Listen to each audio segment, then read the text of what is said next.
Hello, hello, hello. Hello, hello. How are you doing?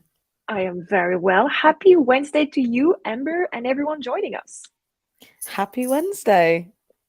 I'm so excited to wrap things up this month with you. Full disclosure, everyone who is joining us or watching this as a replay, I've met you. I think it was last month on a face-to-face event, and I was like, I love her energy. I just love what she's talking about. She is like so inspiring. And then we realized actually we know each other, and actually we will do a session together coming up. Yeah. So it's lovely to have you here. Thank you very much for joining us. Thank you so much for having me. I'm so excited to be here. Yay.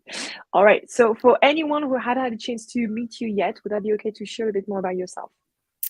So Aisha's chair? Yeah. Okay, perfect. Yeah, so I'm Amber. I work as a front-end engineer at a cybersecurity startup. I also co-host the Glowing in Tech podcast that showcases Black women in tech. And I have a newsletter called Own Your Wins, which is all about owning your wins, learning more about imposter syndrome and how to navigate self-doubt to build our confidence and celebrate our successes. Woo! So here's to celebrating the successes. So I think most of you probably already know the drill when it comes to those sessions, but for those of you who don't, essentially this is a selfishly conversation that I'm having with Amber, where you can just tag along, ask any questions that you have. And obviously today's theme is all about branding yourself to success. Hello. And creating opportunities. So I think that what could be interesting to sort of unpack this topic, big topic, might be to start by asking you, what do you see from your perspective? How does it look like to brand ourselves to success? Ooh, that is a very good question. I think that to brand yourself to success is first of all putting yourself out there. So whether that's putting yourself out there by going to networking events and speaking to people, putting yourself out there online to showcase what you're working on, things that you're doing. So I think that's the first part. It's all about, you know, self advocacy and also putting yourself out there. So self advocacy is all about communicating things that you're working on, some wins that you have. So for example, I could be saying that before I land my first role, I actually taught myself how to code during the pandemic. And so one thing that I was saying was, oh, I'm learning how to code. I'm looking for a role as a software engineer, ideally using these technologies and ideally in whatever industry. So it's all about communicating with in mind the opportunities that you want to get. So, for example, I could communicate that at the moment I'm looking to do a lot more speaking gigs, and I communicated that at the event that we met at, and loads of people were saying about various different events, various different opportunities. So yeah, the first part is all about self advocacy and knowing in your head, okay, what do I want from this interaction? What do I want from saying yeah, from this interaction. I love it. I mean, just to build on that, I think the first step, like you're saying, is definitely being clear on what is it that you're looking to achieve. Like, what are your goals? Yes. Whether they're like career in the sense of like, I don't know, being promoted, or even like professional development. Like you were saying, like, I want to do more speaking, or I want to be, Yes. build a further network. I think that's definitely the first step. And the second step, and I love that you showed all of those examples, is that spoiler alert, everyone, you have to get out there, but you can do it in a way that works for you. Like you gave, I don't know how many Yes. examples you gave, right? But definitely you can just find a variety of things that could work for you based on your personality and again your objectives. No, exactly. Exactly that. And also recognizing that it's not that easy. There was a time where I felt so, and sometimes I go to networking events and I don't feel great. It's awkward. I don't know what to talk about. But it's all part of the growing process. Like I would say it gets easier. Sometimes it doesn't. Sometimes I go to networking events and I say, why do I choose to go to these things? Oh, yeah, But sometimes happened you to have me to, before. yeah. And sometimes you have to focus on, okay, what went well? Sometimes you have to focus on the one interaction that actually did go well rather than maybe the 10 others that didn't. So if you're nervous about going to a networking event, for example, it's good just to have some questions in mind. What do you want to learn? Get to know the people that you're actually talking to. And that makes a huge difference as well. That's very interesting. Like you saying, I mean, I've been there thinking, what on earth am I doing here? So yeah, happened to me, Exactly. happened to all of us. It's part of the journey. Um, I think you actually putting on something that is quite important as well for anyone who's looking to work on their personal branding is that we tend to focus on what hasn't worked. So, for example, like you're saying, if you're Mm-hmm. going to, let's say, a networking event and things have just not turned out as you wanted to, you'll be focusing on those things rather than potentially the things that are working, which is, I don't know, you've met that one person or you actually managed to carve out some time to get Yes, there, whatever it is. So exactly. branding yourself to success also means not only rolling up your sleeve in the sense of getting out there to me, but also in the sense of making sure you're in the right mindset of setting up yourself for success, like not necessarily just focusing on what's not working, but also on what's working. I mean, not to say we're going to brainwash you to just focus on like the positive. We need to be objective, but we tend Of to actually course. be negative. Yeah, I don't know how you feel about that, the whole like mindset that we need to have in place to brand ourselves for success. Ooh, I think that it comes with, so one thing that made me really nervous, for example, when posted on social media was, oh, what if my content is cringe? What if no one reacts to it? What if too many people react to it? So there's multiple different layers of fears that you may have that's Mm. holding you back from actually taking the action. So one thing that I went into 2020 and 2021 was making sure that I living to my full potential. A big concern of mine was looking back at my life and regretting not doing what I actually wanted to do for fears that Mm. didn't no longer mattered. So one thing I wanted to message people was, how do you not care what like people are saying about you? Like, are you able just to show up and show out? And if I could go back and answer myself, is the fact that you realize that whatever you're posting about is bigger than whatever this person thinks. I've had people tell me that they think that what I write is cringe, and when it happened, it was like, oh, I'm still alive, nothing burnt down. Oh, So here, because is this because you I personally thought I was catastrophizing. So I thought, well, if I post and someone doesn't like it, then the whole world is going to go down and I'm going to go down with it. But the my reality house is is, going to be burned down to ashes. I'll have nowhere to live. Yeah, all of that. 100%. I've been exactly, there I'm as going to well. have nowhere to live. And I think that's something that helped me, was speaking to my friend, and I was saying, oh, like if I get too many interactions or too many people see it, then, and she's like, then what? And I was like, oh, then I'll feel really embarrassed. And she's like, okay, and then what? I'm like, everything will just be bad in the world. But it's just like, the reality is the worst emotion that I may feel is embarrassment, or the emotion that I may feel is anxiety. But as you continue to post and you continue to either not only just posting, but going to networking events, Mm. like Get advocating out for there, yourself in the essentially. Yeah. workplace, like pushing yourself out of your comfort zone, it gets easier. And I didn't believe people when they said this, because I was still posting on LinkedIn 1 year later and screaming, like literally. And remember, you don't know. I wish I remember the quote from Euphoria, but essentially she says that the thing about confidence is no one knows when you're faking it. So people would come up to me and be like, "Oh, you're so confident to be going to speaking events and posting online." And I was just like, the reality was like, I wasn't confident at the time. I leaned in into courage. So I didn't feel amazing when I was posting. I didn't feel amazing before every speaking gig, but I just knew that I wanted to put myself out there, take a risk, and feel uncomfortable while I'm doing it. No, I love the honesty that you just brought to the story. I mean, thank you for being honest about these things. And obviously, it does resonate with me as a at a personal level, but also I've seen that with my clients. And I feel like something that we don't necessarily talk a lot about as well is just ask yourself honestly what happens if you just don't get out there and brand yourself to success, whatever it means. And usually you'll realize that the reward of not doing it or staying where you are is just very low compared to what could Yeah. happen if you actually get out there. So always, if you feel stuck right now and you're just like, oh, how can I just, get unstuck and move on to the next phase of my life, whatever it means and look like, just um, think about this whole like reward that you can get, not reward in the sense of like prize, but just more like essentially, like you're saying, you're not gonna die, but you're gonna just unlock so much growth and opportunities by getting out of your comfort zone. And you just have to remind constantly your brain, who's trying to protect you from mammoth or whatever Yes.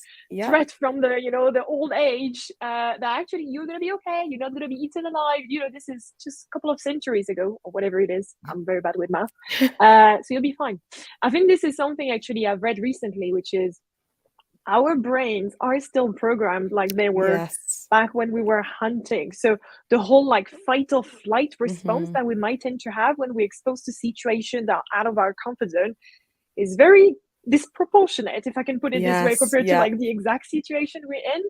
And I feel it's important to talk about these things because you can just equip yourself to navigate those situations in a more like rational, peaceful way. I love what you said of, going with your friend and she asked, and what then, and what then, and what then. Sometimes just like putting up the threads just to see how far you're going with your brain and your imagination can help you to be like, oh my God, like I'm making this a big mountain, but actually it's fine. Yes, and going outside to nature definitely helps. So I remember I was in a big open space and I just realized and that the world was so big. And sometimes like when I'm in my room or when I'm in the house, I can feel like, oh, my problems are so huge, it could fill up this whole room. Got it. And so That's sometimes it's interesting. It's yeah, so really interesting. sometimes it's very good for me to step out into nature and realize that my problems may be this, but the world is even bigger. So when I'm amplifying my problems in a smaller space, sometimes I just need to go outside, go on a walk, and just realize that as much as my problems are my problems, it's it's still not as big as I'm making it out to be. So yeah, that's if that resonates with you, definitely step out into nature because for me that makes a huge difference. Yeah, I mean, that's my main takeaway from today's conversation. Just get out there, go for a walk, Just, I think it goes to like changing the perspective of things. I mean, I literally did Mm, a post on that yesterday, which is we just 99.9% of the time when we feel stuck, it's just happening in our head. So we just need to find a new change of perspective to see things differently and help us move forward. I love what you said with nature, especially because I mean, obviously, feel free to comment if that's not your case, because I'd love to know where you are. But most of us are still in cities. So, like you're saying, we're living in flats or building, or there is a lot of like concrete around us, less yeah. than nature. So, like you're saying, going for a walk in nature is a good reminder. I love that. Any other tips that you have to help see things from a different perspective and just shift the whole thing around if we're stuck in our head? Ooh, okay. So the thing is, where does this come from? So it comes from what you just said, like being stuck in our head, Mm, overthinking. I think there's two perspectives that people normally talk about. So first thing is, what if I fail? What if it goes wrong? There's two different avenues that you could take these beliefs. The first thing is to focus on what if it goes well and what if I do succeed, but also recognizing that even if it does go wrong, what are the learning opportunities that I can take away from this? So I think mm, it's definitely both, right? So I remember that I was saying for ages, I want to write a blog. I want to just have my own website and do a blog. And then it was, oh, but what if no one reads it? Do I really need a website? Where will I host it? You need a brainstorming session. You need to say, okay, I'm going to have a day or a few hours dedicated to how do I make this a possibility or how do I make turn this to reality. So I listed up all the different kind of like websites like WordPress, Squarespace, Wix, like where did I want to host it? I listed all the reasons why I'd have it. And then I actually looked into inspirations. So who are the people that I looked up to that mm, had a website and what did they have? What did it look like? And recognizing that these people have been in the game for let's say 4 years, 5 years, and I'm at day zero. So not to compare literally my yeah. starting point to people who've been working on their craft for years. And I think that's where we can tend to have this doubt and that, you know, right before, like when we actually want to take action, it's when we hesitate and we procrastinate. I think that a great thing that YouTubers themselves say is look at my first video. Like, I have been like, you're comparing your first video to my video that I've done 3 years ago, but with websites and LinkedIn pages, I wish that people could see my LinkedIn page from 2 years ago because it's just not nothing like it is now. I wish that we could see like the different versions of, people's That would social be medias awesome. and things Yes. like that because so we could see where people actually started from. So yeah, I think a big thing that leads people to procrastination is oh, but my website's going to look like text and a few images, whereas this person has all these animations and all these other things. But be comfortable in your day zero and learn and recognize that you can iterate, so you can make continuous improvements over the course of time as you learn new things and as you get more comfortable, and you continue to, like, either produce that content or go out there, that you can improve, and knowing that you can do that. Yeah. I mean, two things I'm taking away from what you shared. The first one is just this last one, which is don't be afraid to just get out there, in the sense that not everything has to be perfect. I know I work, a lot with women, and there is, like, there is something in our DNA or whatever it is that is like, it has to be like 100% perfect, nailed before we get shown to the world. And Yes. actually, this is holding us back so much. And I'm putting myself into that bucket. Don't worry, I've been here, done that. So like you're saying, like, start by like baby steps and see what is it you can do that you'll be comfortable with, that you could actually work on. I think that's definitely something that I encourage everyone to do. So the second thing that I also wanted to say, which links to building up on that, it's a lot of people think that creating opportunities, branding ourselves, they just have to get out there, speak to people, and do X, Y, and Z. But before getting into the doing, like you were saying, I love what you said, which is plan for it, in the sense that Yeah. carve out some time, put a strategy first together. Like we in the Word, and you don't see it, but I've got my to-do list. I'm all about ticking things and crossing off the list. But also, you have, before getting to that stage, you have to make sure you do have the overall strategy. Not to say you got to have big plans and like 8 hours of brainstorming with yourself to make it Yes. work, right? Yeah. But start by saving, I don't know, maybe like half an hour a week, where you can just regroup with yourself and think, okay, where I am with my career or even my life overall, and where do I want to go next, and what are the things I need to put in place to, get there. So I would say, don't forget to strategize, not in like a very big way, but more in like carving out some time to think about what you're doing, why you're doing it, Yes.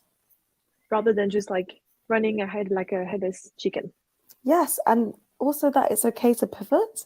So even sometimes I'll feel like, yeah, sometimes I'll be like, I can't make this decision because it's permanent and I won't be able to change my mind.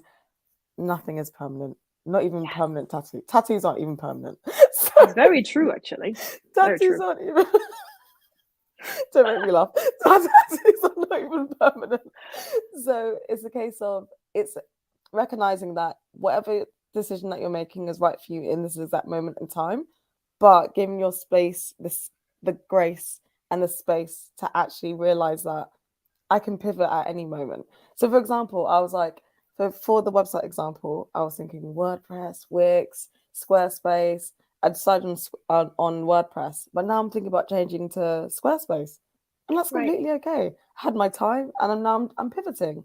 And so whatever you're doing, so even when I was writing my blog post, I initially decided it was going to be very like how to get into tech, and then I decided that what do I really want to talk about, and that's another layer that we need to get into. It's what would you do if you weren't afraid? So I felt like I was playing it safe.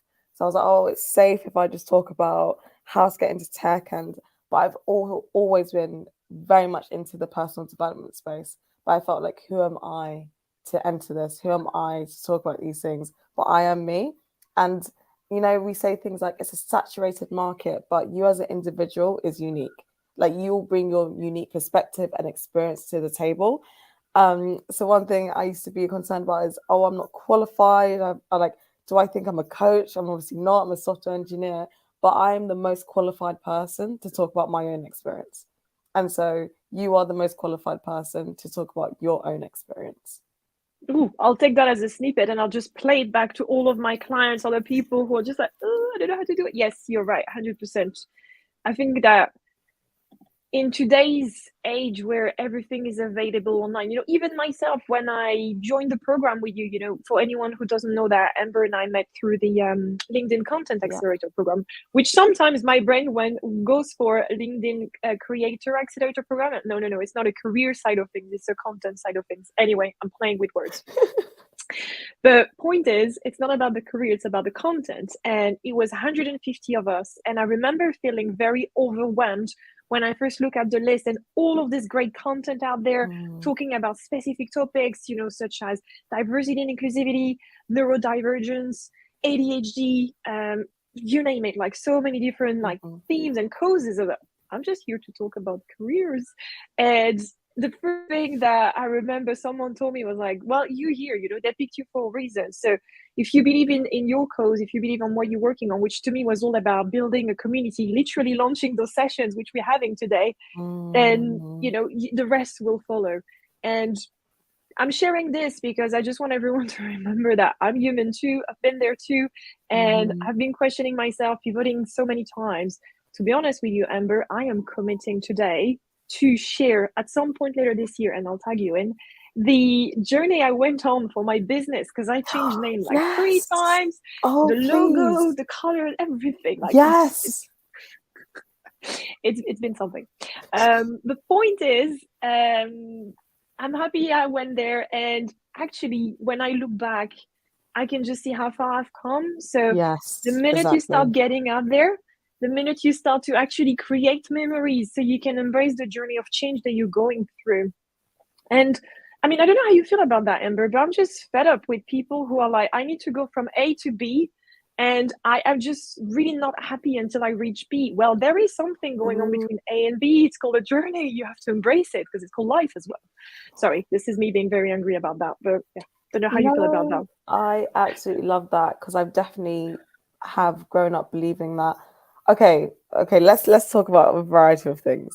For starters, I grew up reading self-help books, so I wanted to manage my emotions. But the perfectionist in me was like, I'm reading these books because I'm going to be a perfect human.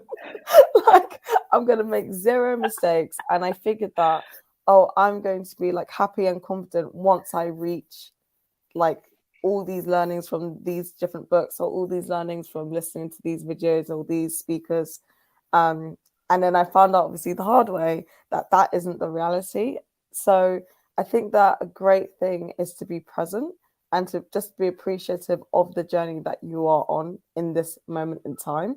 It is exciting to think that, in 6 months or a year or 3 years or 5 years, I'm going to be here.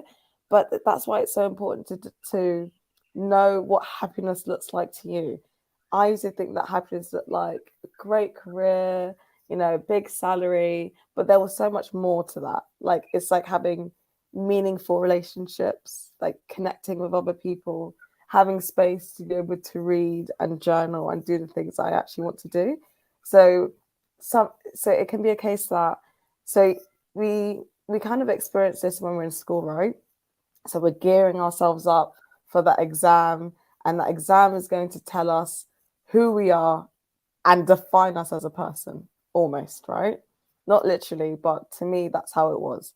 So it was just like, I'm gearing myself up to study for 9 weeks, and then when I'm going to do the exam, I'm going to feel relieved. And then that grade is going to tell me if I'm smart, if I'm not, or where is my place in the whole world, like like my place in society and whatnot. Exactly. And I think the first thing is to learn to enjoy the process. 2 books have really helped me with this. One book is Atomic Habits by James Clear, and also The 1% Rule by Tommy Baker. She has the book. I don't know this one. Yeah, I've got the book, but I don't have the second one though. Yeah, put in the comments. Yeah, no, it's a really, really helpful book. And Atomic Habits, honestly, everyone speaks about it for a reason. When I read the book, I was like, everyone's probably overhyping this. Like, I promise you, 10 out of 10 would recommend. I'm actually rereading it at the moment. Nice. So the first step is to actually enjoy the process. And so even the book, he's saying that it's one thing when he had goals, but actually he noticed that when he was succeeding in his goals, he had created systems in place that allowed him to essentially, it wasn't just in 9 months I'm going to do this. It's a lifestyle change now. It's the whole thing in the book. Let's not get into it now. But also, like, you can be happy right now. You can be happy without that job title, without that salary increase. It's hard. It's hard. Supposedly. It's hard. Sending you loads of hearts and hugs to be happy right now with us. Yeah, exactly. Yeah, like you don't have to delay your happiness at all. Like, you can be happy right now. And I think that that's something that I definitely needed to hear, and sometimes do need to hear when I'm super excited about the future. And I'm like, oh, like happiness lies there, not here. So yeah. That's a very, very good reminder. I love it. So, anyone who's listening to us, hopefully you're happy with us. I'm happy right now having this conversation with you, knowing I've got a fellow book reader of How to Make Habits. There we go. 5 minutes to go. As usual, these things go like this. So, any final thoughts that you want to share, Amber, for anyone, again, who is looking to create opportunities for themselves? One, feel the fear and do it anyway. You don't Yep. have to feel, as I said in my previous talk at Trying Girls, you don't have to feel great in order to pursue your goals. You can feel anxious, you can feel discomfort, and but you can still do it. So that's the first thing. Feel the fear and do it anyway. Look for inspiration. So look at people that you want to almost do similar projects to, similar websites to, or like kind of emulate that kind of career. Three is to recognize that it is your own journey. So it almost links to part two, the second point, right? That you can't replicate someone's journey. Like you can take inspiration from it. So recognize that it is your own journey and it will happen in time, even though it may not happen in your time. So I remember putting a lot of pressure on myself. In 6 months, I need to do this. It didn't happen in 6 months, but it happened in say 9 months or a year's time. So just because it doesn't happen in your time doesn't mean it won't happen in time. Four is definitely to lean into community. So yeah, definitely lean into community. There's so many different events and spaces that you can go to speak to like-minded people. Definitely lean into that because you don't have to do this alone. There's no need anymore. Especially in a digitalized world, it's so much easier to find your tribe and people to lean into. I think I'm on number five. And You number are. five is when you're in your head, do something different. When I'm in my head, I'm normally in a room, like a laptop in front of me, but I need to go outside. Like I need to go outside, do something different, put on a song that I really like, maybe listen to a podcast that I really like. So yeah, get out into nature. It will make a huge difference. And I think those are my 5 tips. And I would say that's a very nice way to wrap things up. Isabella just shared on the chat that she loved the energy that we have on the call. So there we go. I feel like a little bit to tap onto the community side of things, just to make sure that Yes. you also embrace. Oh, yeah, actually, one book, I'm talking to everyone about this. Where it is? It's actually in my Mm. living room. So anyway, one book is called Spirit Power by Maisie Hill. Essentially, it's also about riding the cycle, your menstrual cycle. So Yes. also like a little bit, I love what you shared about you don't have to feel great every time that you're doing something that is actually, taking you to the next level, but you can still do it anyway. So really learn how to ride also your emotions, your cycle in a way of being kind to yourself as you're going through these things.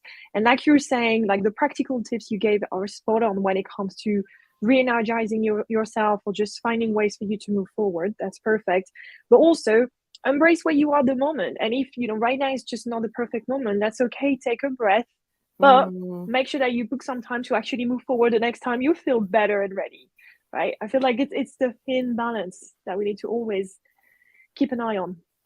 Oh yeah, this is what I was speaking about, like accounting for high and low energy days, right? Yes, definitely. I'll say that very, very quickly because this is one of my favorite bits of advice. So, when you're going for a new goal and you want to stick to a new habit, one thing is to account for your high and low energy days.